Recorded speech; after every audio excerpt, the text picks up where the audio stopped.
Graças e paz, irmãos, estamos aqui para mais uma escola bíblica dominical da Igreja Batista da Vila Guilhermina. Espero que possamos te encontrar bem, espero que possamos te encontrar passando de forma valente por toda essa situação que temos vivido.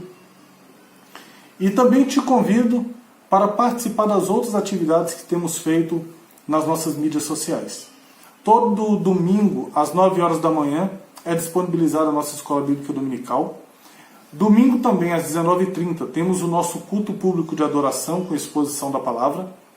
Toda terça-feira, às 19h30, temos o nosso culto de oração, em que você pode sim mandar os seus pedidos através tanto do WhatsApp da igreja, quanto das nossas mídias sociais. Tá bem? E também, toda segunda, quarta e sexta, às 21 horas, é lançado o programa Boa Noite com Jesus, o programa de devocionais da Igreja Batista da Vila Guilhermina. Te convido a participar de todas essas atividades e quando retornarmos, te convido também a estar junto conosco. Aos nossos irmãos, membros da nossa igreja, fica aqui a afirmação da nossa saudade, né, do tempo que passamos juntos, que possamos em breve estarmos novamente reunidos para adorar o Senhor, nosso Deus. Irmãos, estamos estudando o livro do profeta Ageu. Já fizemos a primeira mensagem, a resposta do povo, e a segunda mensagem. Primeira mensagem, aquela mensagem de chamamento à reconstrução do templo.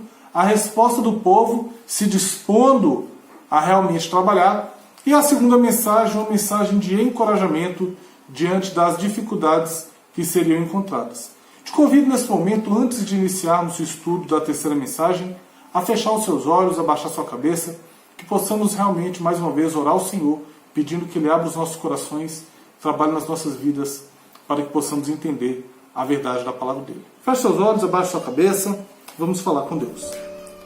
Senhor meu Deus, muito obrigado, ó Pai, por essa manhã, muito obrigado, ó Pai, por essa oportunidade que temos de estudar a Tua Santa Palavra.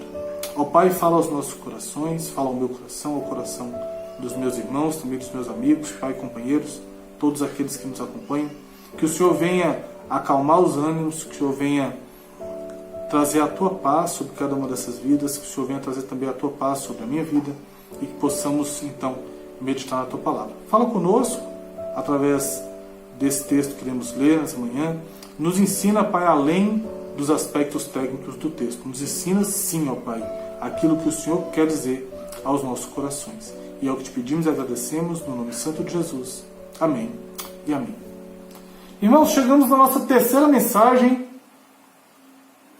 no livro do profeta Ageu. A terceira mensagem ela é do capítulo 2, do versículo 10 até o versículo de número 19. E ela é dividida em dois grandes blocos. O primeiro bloco vai do versículo 10 até o versículo 14, e o segundo bloco do versículo 15 até o versículo de número 19. Então o primeiro é uma exortação ao povo, a primeira parte, e a segunda parte é um convite a olhar para antes e confiar na promessa que virá. Antes e depois do arrependimento é a nossa segunda parte. Primeiro vamos trabalhar a nossa primeira parte, versículos de 10 a 14. Eu te convido a ler, a abrir a sua Bíblia no livro do profeta Ageu. Diz assim a palavra do Senhor. Nós vamos ler somente a primeira parte, irmãos, para não ficarmos lendo várias e várias vezes o texto. Versículo 10. Ao 24º dia do mês 9, no segundo ano de Dário, veio a palavra do Senhor por intermédio do profeta Ageu, dizendo: Assim diz o Senhor dos Exércitos. Pergunta agora aos sacerdotes a respeito da lei. Se alguém leva carne santa na orla de sua veste, e ela vier a tocar no pão, ou no cozinhado, ou no vinho, ou no azeite, ou em qualquer outro mantimento, ficará isso santificado? Responderam os sacerdotes: não. Então perguntou Ageu: se alguém que se tinha tornado impuro pelo contato com um morto tocar em alguma dessas coisas, ficará ela imunda? Responderam os sacerdotes: ficará imunda. Então prosseguiu Ageu: assim é este povo, e assim é esta nação perante mim, diz o Senhor. Assim é toda a obra das suas mãos, e o que ali oferece.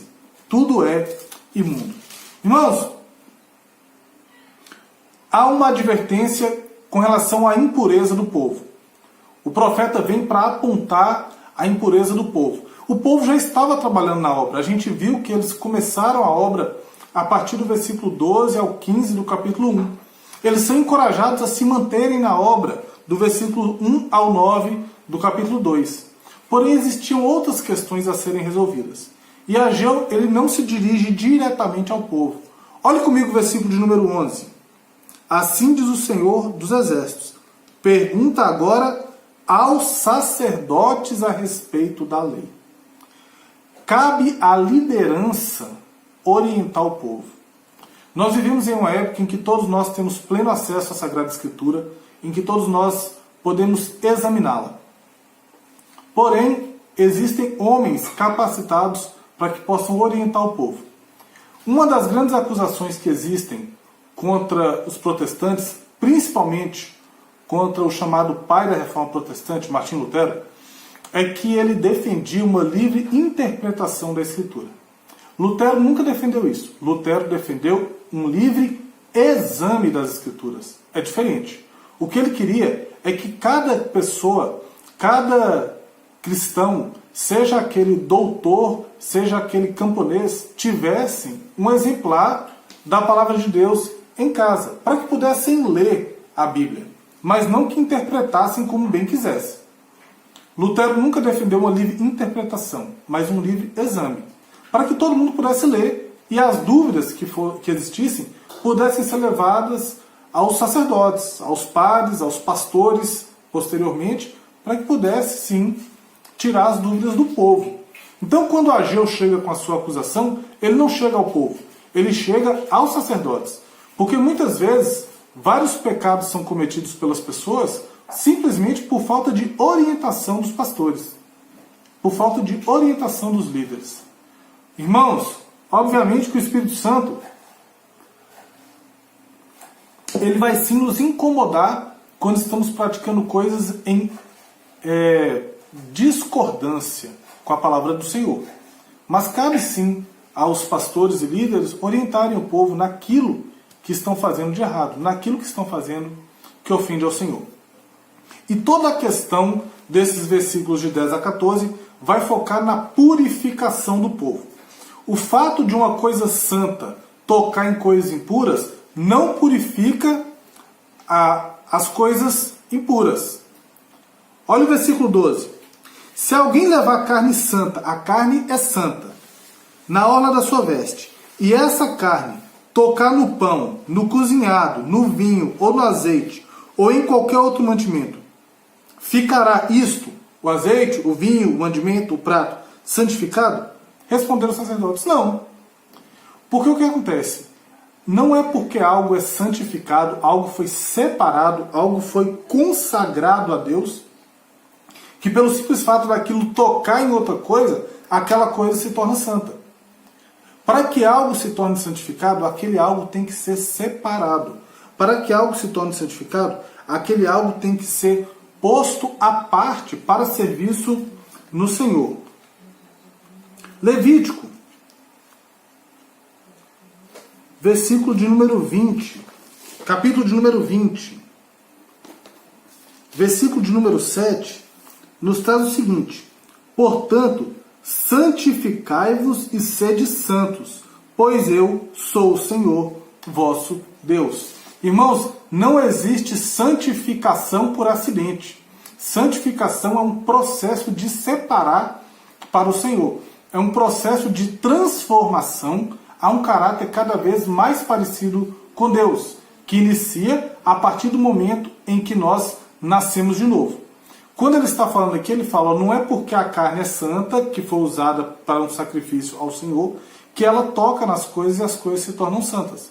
Ou seja, santidade não se transmite por toque. É isso que Ageu está passando aos sacerdotes. Mas santidade surge a partir de uma atitude de arrependimento e um entendimento de quem é Deus. Mas olha o versículo 13. Então perguntou Ageu, ele pergunta novamente aos profetas, aos sacerdotes: se alguém que se tinha tornado impuro pelo contato com o morto tocar em alguma dessas coisas, seja no prato, no vinho, no azeite, na mesma coisa do versículo 12, ficará essa coisa imunda? Responderam os sacerdotes: ficará imunda. Olhe comigo, Números, capítulo de número 19. Êxodo, Levítico, Números, capítulo de número 19. Versículos de 11 a 13 e depois o versículo 22, tá bom? Números 19, de 11 a 13. Aquele que tocar em algum morto, cadáver de algum morto, imundo será 7 dias. Ou seja, aquela pessoa tocou em algo que a tornou impura. Ao terceiro dia e ao sétimo dia, se purificará com esta água e será limpo. Mas se ao terceiro dia e ao sétimo não se purificar, não será limpo. Todo aquele que tocar em algum morto, cadáver de algum homem, e não se purificar, contamina o tabernáculo do Senhor. Essa pessoa será eliminada de Israel, porque a água purificadora não foi aspergida sobre ela. Imundo será. Está nele ainda a sua imundícia. Versículo 22. Tudo que o imundo tocar, também será imundo. E quem o tocar será imundo até a tarde. Irmãos, o versículo 12 nos mostra que a santidade ela é algo com propósito. Há um desejo de santidade, há uma separação para a santidade, há uma busca para a santidade. Não existe santidade acidental, não existe santidade passada de pai para filho. Assim como o versículo 13 nos traz a ideia de que há sim a contaminação através da impureza. A impureza ela passa. Você fica sujo, você fica impuro, você fica imundo de forma acidental. Se algum morto caísse em cima de uma pessoa, por exemplo, aquela pessoa se tornava impura. Se o sangue da menstruação tocasse em algo, aquela coisa ou aquela pessoa se tornava imunda. Então, havia sim a possibilidade de acidentalmente se tornar imundo. O fato de uma coisa santa tocar em coisas impuras não purifica as coisas, mas quando o impuro toca em algo, este se torna impuro. Isso é importante para as nossas vidas. Porque muitas vezes nós nos tornamos imundos através do contato com coisas, através do contato com práticas, através do contato com pessoas, através de ouvir más conversações, através de vermos coisas que muitas vezes são acidentais. Você está ali e está ouvindo aquilo. Você está ali e está, por algum motivo, vê aquilo. Você está ali com pessoas que você não tem como evitá-las. E você vai absorvendo aquela imundícia. Por isso que nós temos que viver uma vida de constante arrependimento, para que possamos diuturnamente nos livrarmos dessas imundícias que caem sobre nós. O pecado, irmãos, quando ele é efetivamente praticado, ele é sempre uma escolha. Mas nós somos sim influenciados pelo meio ao nosso redor. O meio nos suja, o meio nos torna impuros, o meio gera sentimentos contraditórios, o meio gera ira que não é santa, o meio gera raiva que não é santa, o meio gera indignação que não é santa, e nós perdemos a nossa santificação, nós perdemos a nossa pureza por meio dessas coisas que atacam as nossas vidas e os nossos corações. Toda essa questão, obviamente, ela muda com Cristo. Olha comigo, Marcos capítulo 1, versículos de número 40 a 42. Marcos 1, 40 a 42. Irmãos, quero deixar uma coisa clara aqui. Os nossos pecados, eles não são acidentais. Nós decidimos pecar, tá bem? Na grande maioria das vezes. Porém, somos influenciados pelo meio que nos leva ao pecado. É quando há influência do mundo sobre nós, ou quando há influência de Satanás sobre nós, ou quando sim, nós deixamos que o nosso coração nos influencie, que é quando a nossa carne age contra nós. Tudo isso, essa questão daquilo que é puro, não purificar o que é imundo, e daquilo que é imundo, sujar aquele que está puro, muda em Cristo. Olha lá, Marcos capítulo 1, 40 a 42. Aproximou-se dele um leproso, rogando-lhe de joelhos: se quiseres, pode purificar. Irmãos, a gente tem que entender que os leprosos eles eram impuros de acordo com a lei cerimonial do Antigo Testamento. Então eles ficavam à parte da sociedade, lançados fora, não podiam ter contato com as pessoas. Se alguém encostasse em um leproso, essa pessoa que tocou se tornava impura. Então o leproso chega para Jesus e pede: Senhor, se o Senhor quiser, o Senhor pode me tornar puro. Jesus, profundamente compadecido, estendeu a mão, tocou e disse-lhe: quero, fica limpo. No mesmo instante, lhe desapareceu a lepra e ficou limpo. Irmãos, essa perspectiva de quando o puro toca no impuro, ela muda em Cristo.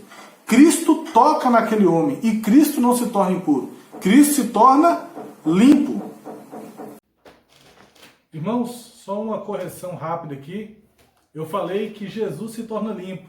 Me desculpem, foi no calor do momento. Na verdade, Jesus puro toca no leproso imundo, o leproso se torna limpo e Cristo continua puro, ao contrário das duas questões que nós vimos no versículo 12 e 13 do capítulo 2 de Ageu. Vamos prosseguir com o nosso estudo. Quando Deus entra na jogada, a coisa muda de perspectiva. Tudo muda quando há um toque do Senhor. Tudo se transforma quando Deus age. E Ageu estava trabalhando ali, confrontando os sacerdotes, a levar o povo a um entendimento das impurezas deles. Tá? Ageu confronta os sacerdotes no fato do povo ainda estar impuro, mesmo que trabalhando na obra. Olha o versículo 14. Então prosseguiu Ageu: assim é este povo, e assim é esta nação perante mim, diz o Senhor. Assim é toda a obra das suas mãos, e o que lhe oferecem. Tudo é imundo. O povo decidiu trabalhar. O povo se engajou na obra. O povo estava ali: vamos fazer, vamos levantar esse templo, Deus vai ser glorificado, o Senhor vai dar os recursos, as nações virão. Eles estão felizes com todas as promessas de encorajamento que a gente tem na segunda mensagem, capítulo 2, de 1 a 9. E o povo começa a trabalhar de uma forma bem intensa. Porém, ainda havia impureza dentro do povo. E então tudo que eles faziam vinha contaminado aos olhos do Senhor. Tudo que eles faziam não estava legal. Porque a ação externa deles estava contrastando com a ação interna do coração. Da situação de vida, das coisas que deveriam mudar. E a advertência de Ageu, quando ele chama os sacerdotes e fala isso, mostra que nós podemos trabalhar na obra do Senhor e ainda estarmos impuros. Talvez você esteja extremamente engajado na obra de Deus, mas esteja alimentando o seu pecado de estimação. Talvez você esteja voltado para a exaltação do nome do Senhor através das coisas que você faz, porém você ainda carrega pecados não confessados, situações não resolvidas, questões que precisam ser depositadas ao pé da cruz de Cristo. E eu te pergunto, o que tem te tornado impuro? Irmãos, é duro falar isso, mas você pode cantar bem, tocar bem, pregar bem, ser excelente na parte de decoração da igreja, ser excelente na parte de administração da igreja, se envolver na divulgação da igreja, você pode dar esmolas, você pode ajudar instituições de caridade, você pode até compartilhar o evangelho com várias pessoas. Porém, tudo isso que você faz, se não houve uma transformação na sua vida, é apenas religiosidade. São apenas atos religiosos. Você pode até mesmo levantar um templo ao Senhor, mas se não há pureza no seu templo interior, se esse templo onde habita o Espírito não foi purificado, não foi santificado, não houve uma separação das coisas imundas, você é apenas, e eu sou apenas, um religioso. E aí você pode falar assim: mas e quando a gente prega o Evangelho, mesmo vivendo em pecado, e as pessoas se convertem?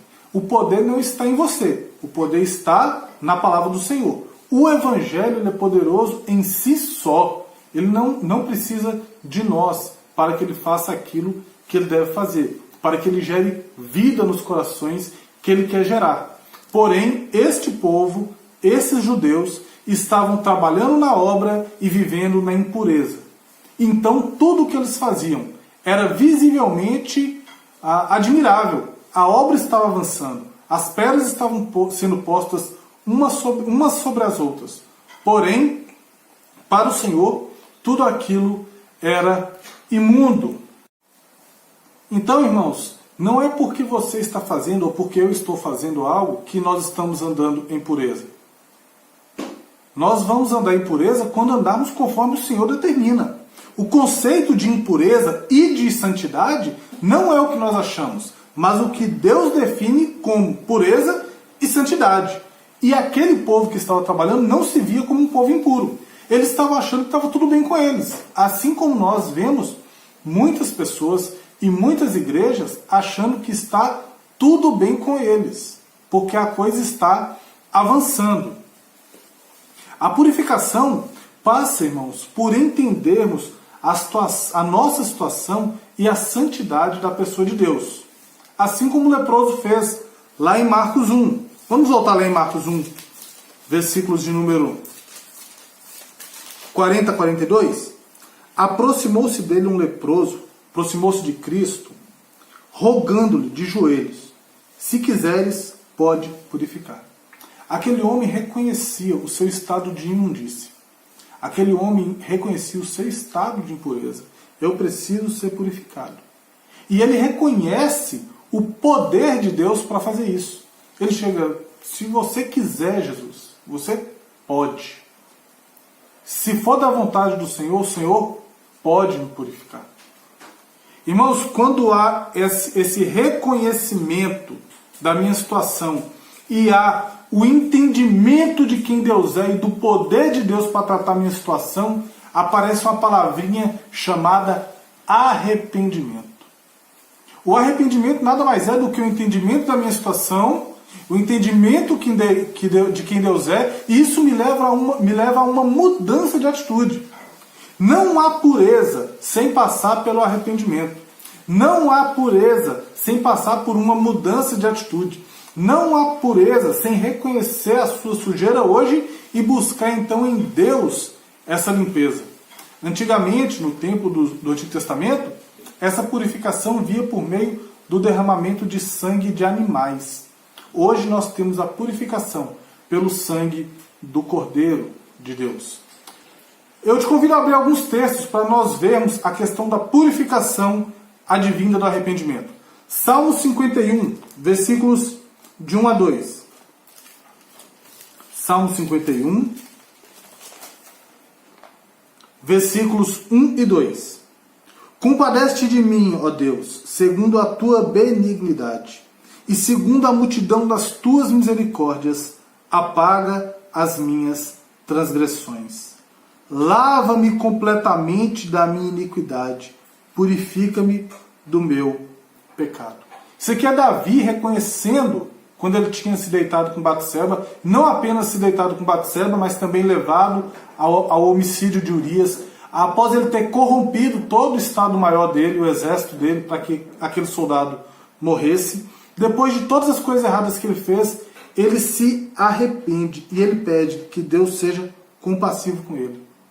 Que Deus não seja compassivo com ele partindo dele, mas de acordo com a bondade de Deus, segundo a misericórdia de Deus, que Deus o purificasse, que Deus o limpasse, que Deus o santificasse. Então, irmãos, a gente tem essa ideia. Não há pureza sem arrependimento. Outro texto, 1 João,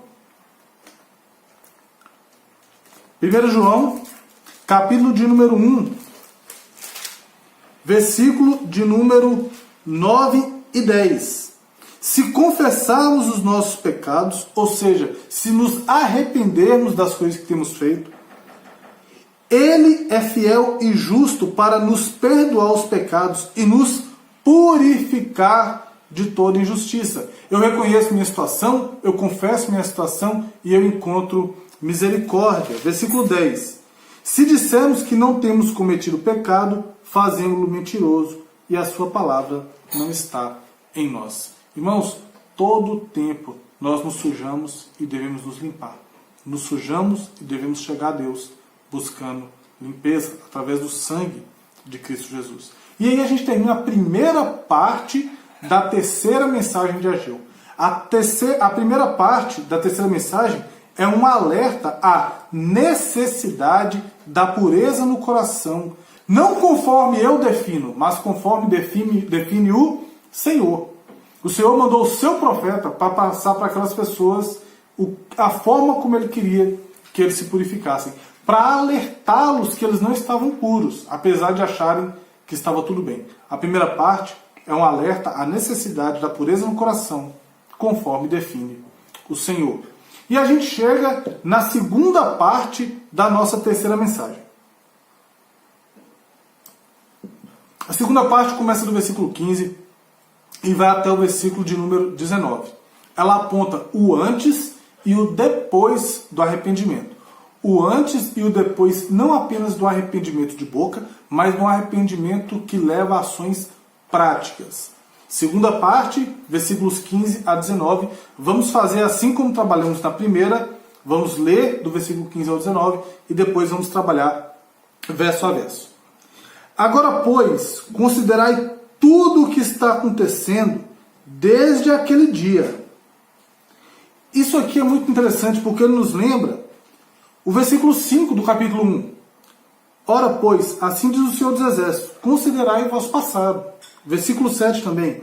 Assim diz o Senhor dos Exércitos, considerai o vosso passado. Os irmãos lembram quando a gente estudou isso na primeira mensagem? Olhe para trás, olhe para aquelas leis que foram dadas, olhe para aqueles estatutos que lhes foram entregues, olhe para aquelas determinações que o Senhor deu, aquelas bênçãos advindas da obediência e aquelas maldições advindas da desobediência. Há um convite para olhar para trás. E aqui no versículo 15 há de novo isso, um convite.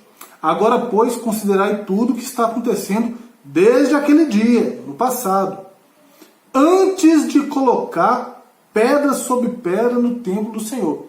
Pensem naquilo que aconteceu antes de vocês atenderem a chamada do profeta Ageu.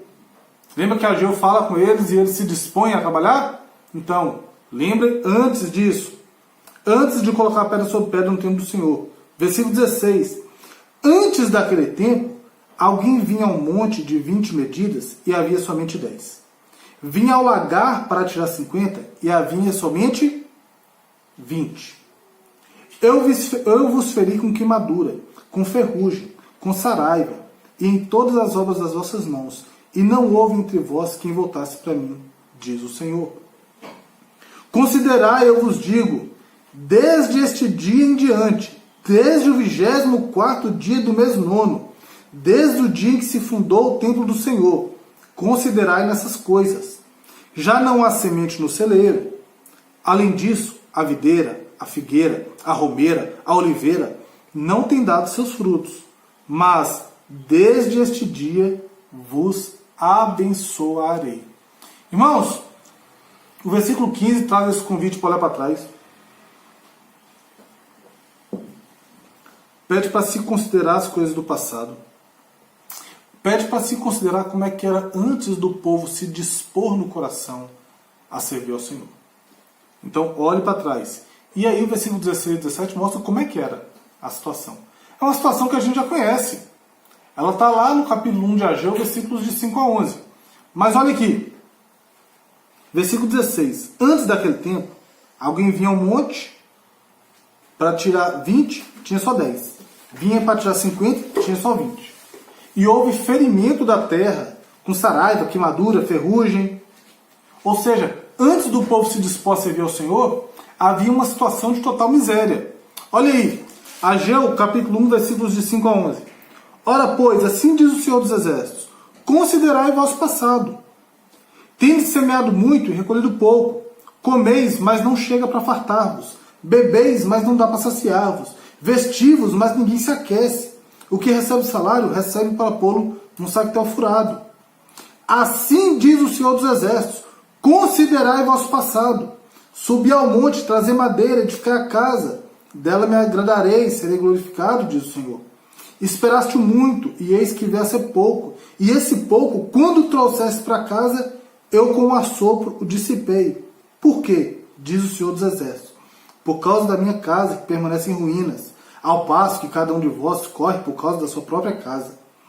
Por isso, o céu sobre vós retém o orvalho, a terra os frutos, Fiz vir a seca sobre a terra e sobre os montes, sobre o cereal, sobre o vinho, sobre o azeite e sobre o que a terra produz, como também sobre os homens, sobre os animais e sobre todo o trabalho das mãos. Deus fala com o povo, vocês estão vivendo uma situação ruim e vocês olham para trás, a situação era ruim, a situação não era boa, a situação de miséria era fruto da negligência com a casa do Senhor. Lembrando que todo o mal era fruto da negligência com o tempo e da desobediência com os preceitos do Senhor.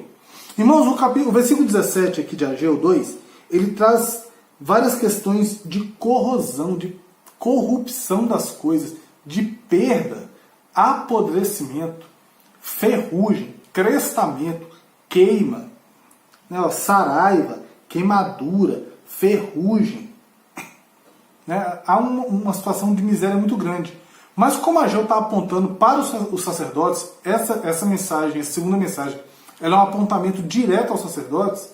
Quando Ageu fala isso, ele cutuca o coração dos sacerdotes, lembrando para eles da lei do Senhor. Olha lá, Deuteronômio 28, 22. Deuteronômio, capítulo de número 28, versículo de número 22. Deuteronômio 28, 22. Diz assim a palavra do Senhor: o Senhor te ferirá com tísica, e a febre, e a inflamação, com calor ardente, e a secura, e com o crestamento e a ferrugem, e isso te perseguirá até que pereças. Vamos ler o 23? Os teus céus sobre a tua cabeça serão de bronze, e a terra debaixo de ti será de ferro. Irmãos, a impureza, a desobediência aos mandamentos do Senhor só traz miséria. Estava trazendo miséria sobre aquele povo. E ele fala, ó, antes de pôr a pedra, antes de começarem, antes de se voltarem para mim, olha a situação que vocês viviam. Vocês viviam uma situação terrível. Finalzinho do versículo 17. E não houve entre vós quem voltasse para mim, diz o Senhor. Apesar de todo sofrimento, em nenhum momento vocês se voltaram para mim. Isso aí nos faz lembrar de 1 Reis, capítulo 8. 1 Reis, capítulo de número 8, versículo de número 37. Olha comigo. 1 Reis 8, 37. Olha que interessante isso que acontece na oração de Salomão. 1 Reis 8, 37. Salomão falando, quando houver fome na terra ou peste, quando houver crestamento ou ferrugem, gafanhoto ou larvas, quando o seu inimigo cercar em qualquer das suas cidades, e houver alguma praga ou doença, toda oração e súplica que qualquer homem ou todo o seu povo de Israel fizer, conhecendo cada um a chaga do seu coração, estendendo as mãos para o rumo desta casa. Versículo 39. Ouve tu nos céus, lugar da tua habitação, perdoa, age e dá a cada um segundo todos os teus caminhos, já que lhe conhece o coração, porque tu, só tu, és conhecedor do coração de todos os filhos dos homens.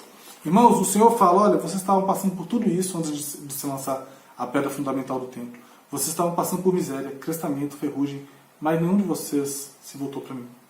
Isso aqui é depois do reinado de Salomão, bem depois. O povo voltando do exílio. E Deus fala, vocês não se lembraram da oração de Salomão. Vocês não se lembraram de, poxa, eu vou voltar ao Senhor. E toda essa situação de miséria vai ser apaziguada. Toda essa situação de sofrimento vai ser amenizada. Porque eu vou me voltar ao meu Deus. O texto fala, ninguém se voltou a ele. Teve que se levantar o profeta.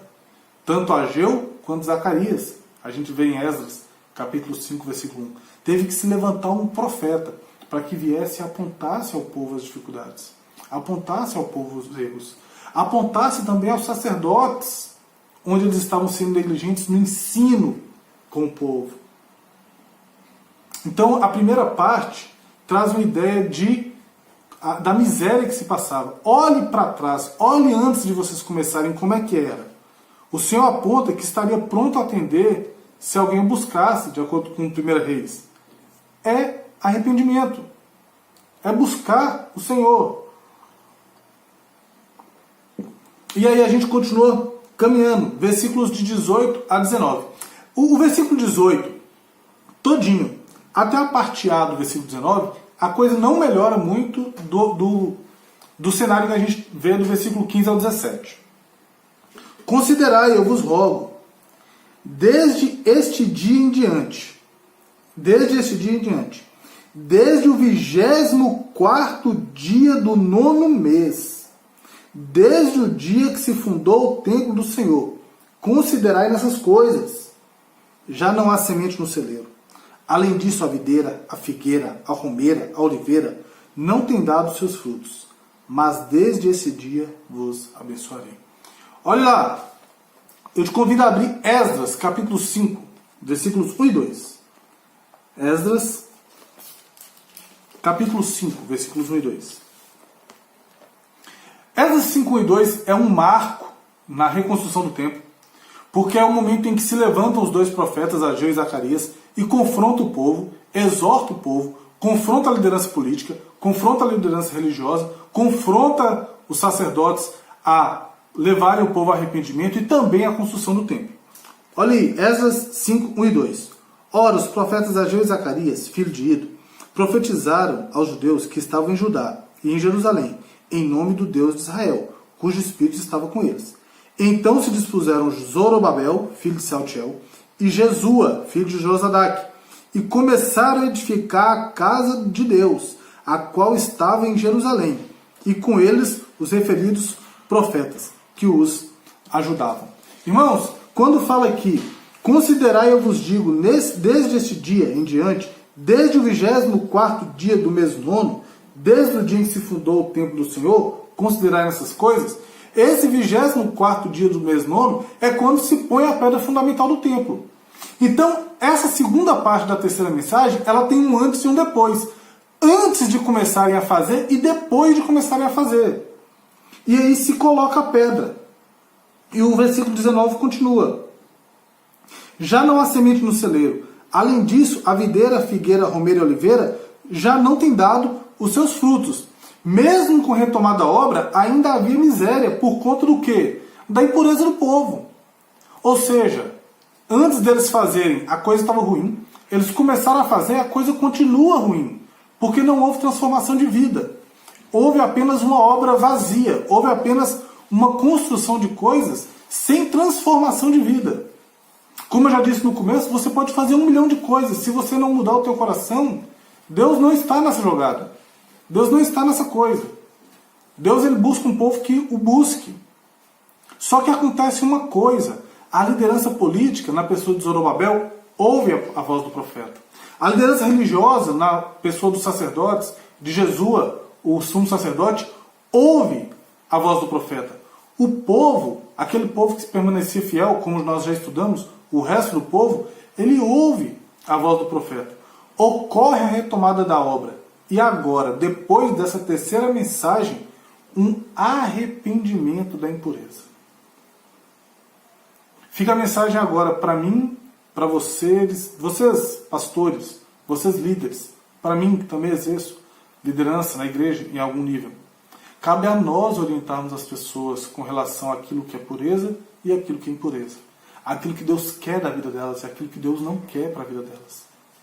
Cabe a nós, em vez de ficarmos inventando coisas, em vez de ficarmos construindo templos com corações impuros, cabe a nós ensinarmos a palavra do Senhor, para que essas pessoas então sejam sim purificadas, e aí elas possam construir templos que glorificam a Deus, porque são construídos com pedras puras, construídas com vidas puras. Como eu disse no começo, santidade não é acidental, santidade é uma busca, e ela passa pela porta do arrependimento. A liderança ouviu o profeta, os sacerdotes ouviram o profeta, o povo ouviu o profeta, teve uma retomada da obra, teve um arrependimento da impureza. Diante disso tudo, então há promessa de bênçãos para o povo. Finalzinho aí, nosso versículo de número 19. Mas desde este dia em que vocês mudaram a atitude, não é o dia que vocês colocaram a pedra do templo, mas este dia hoje que vocês estão ouvindo essa mensagem de arrependimento, estão aceitando. Diante disso tudo, há a promessa de bênção. A partir deste dia, eu vos abençoarei. Isso nos lembra alguns textos da Sagrada Escritura. Um texto que aparece muito em época de política. Que aqueles oportunistas da política, aqueles oportunistas do Evangelho, gostam de usar. É o nosso texto de 2 Crônicas, capítulo 7, versículo de número 14. O texto de 2 Crônicas 7, 14 traz o seguinte para nós, irmãos. 2 Crônicas 7, 14, texto muito conhecido.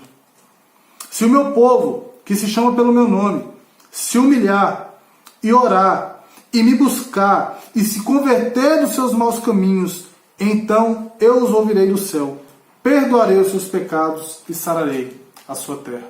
Se o meu povo se passar pela porta do arrependimento, se o meu povo entender a sua situação de pecaminosidade, se o meu povo me buscar, se o meu povo reconhecer a minha bondade e santidade, se o meu povo reconhecer a minha capacidade de perdoar as suas falhas, eu os perdoarei, eu sararei a terra. Lembra do crescimento, da ferrugem, da queimadura do versículo 17? Tudo isso cairia por terra. E haveria abundância na terra. Não porque estavam cumprindo o tempo, mas porque mudaram o coração. Ocorre arrependimento. E arrependimento abre sim as portas do céu. Arrependimento, há um reconhecimento da obra de Cristo. Quando há arrependimento, há uma volta para Deus. E há um início de uma nova vida no Senhor. Deus busca um povo que esteja disposto a se purificar. Que não esteja disposto a tentar uma santidade acidental, a jogar loteria com a santidade de Deus, mas um povo que se disponha a ser puro, não conforme eles acham que é pureza. Deus não quer que você seja puro porque você é mulher e não usa uma calça. Deus não quer que você seja puro porque você é homem e não usa uma bermuda ou não joga bola. Deus quer que você seja puro conforme o padrão da Sagrada Escritura, conforme Ele define na palavra dele. E cabe a você, líder, a você, pastor, ensinar o povo como é uma vida de santidade. E não derramar sobre o povo uma série de regras para que eles possam cumprir as regras, construir um templo sem pureza de coração. Quando há, sim, arrependimento, acontece purificação. E quando há purificação, bênçãos vêm sobre o povo do Senhor. Essa é a nossa terceira mensagem do livro do profeta Ageu. A primeira parte é um confrontamento à impureza do povo. A primeira parte é um alerta à necessidade da pureza no coração, conforme define o Senhor. A segunda parte é uma mostra de que existe o antes e o depois do arrependimento.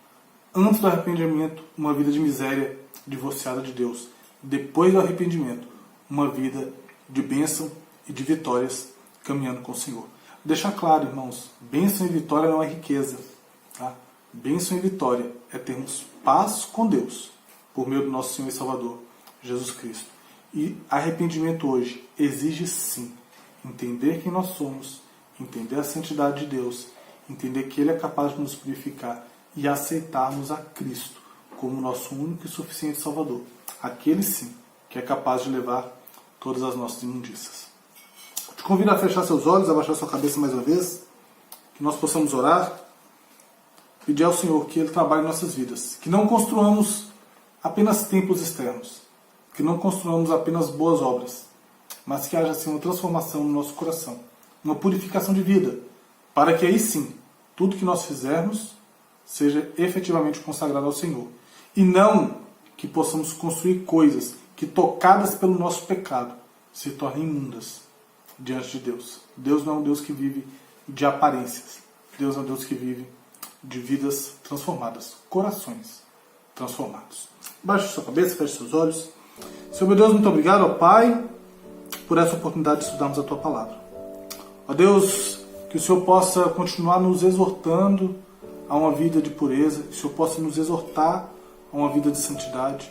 Ó Pai, que o Senhor nos faça passar dia após dia pela porta do arrependimento, dia após dia pela santificação de vida, que possamos sim lutar por essa santidade, que possamos sim lutar contra os nossos pecados, que possamos sim lutar contra as nossas imundícias, para que então o Senhor nos transforme e que sejamos efetivamente produtivos em Tuas mãos. Para que tudo aquilo que fizermos, ó Pai, seja consagrado a Ti e não seja manchado, maculado pelas imundícias que carregamos escondidas em nós.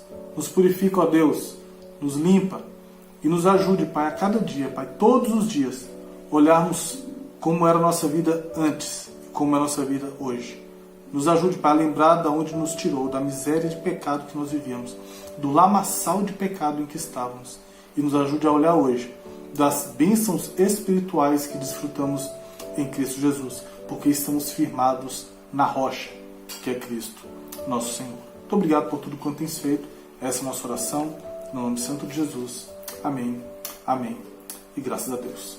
Que Deus te abençoe, amigo, irmão, que esteve nos ouvindo nessa manhã. Semana que vem iremos estudar a última mensagem do livro do profeta Ageu. Dando aquela antecipada, iremos ver uma promessa de firmar o trono de Davi através de Zorobabel. Que Deus te abençoe, que Deus cuide da sua vida, que Deus cuide da minha vida, que Deus cuide da nossa vida, que Deus cuide da sua igreja espalhada na face da terra. Até a próxima Escola Bíblica Dominical da Igreja Batista da Vila Guilhermina. Que Deus te abençoe de uma forma toda especial.